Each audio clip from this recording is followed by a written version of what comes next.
আজকে বিকালটা কিভাবে কাটালাম সেটাই তোমাদের সঙ্গে একটু শেয়ার করব। তো চলো তোমরা ভিডিওটা দেখতে থাকো, আশা করছি তোমাদের ভালো লাগবে। এখন কিন্তু ঘড়িতে বাজে 4:30 আর আজকে আমার ছেলে কিন্তু এখনো পর্যন্ত ঘুমাচ্ছে। আমাদের যেহেতু টালির ঘর আর বাঁশের কাঠামো, তাই কিন্তু ওই বাঁশের কাঠামো থেকে না ঘুণ পড়ে, তাই কিন্তু সব সময় ধুলো পড়ে থাকে। তাই প্রত্যেক দিন চেষ্টা করি যাতে ওই ধুলোগুলোকে ঝেড়ে দিতে পারি, মানে পরিষ্কার করে দিতে পারি।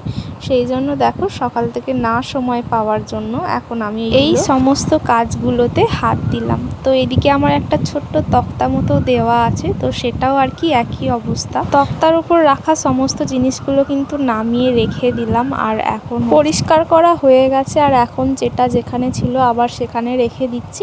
এইখানে কিন্তু এখন যেহেতু আমার ছেলেটা আস্তে আস্তে বড় হচ্ছে, আর ওই শোকেসের মধ্যে রাখলেও হাত বাড়িয়ে সমস্ত কিছু নিয়ে নেয়, তাই জন্য দেখো তাই এই তক্তার মধ্যে রাখতে হয় যাতে ও হাত বাড়িয়ে না নিতে পারে।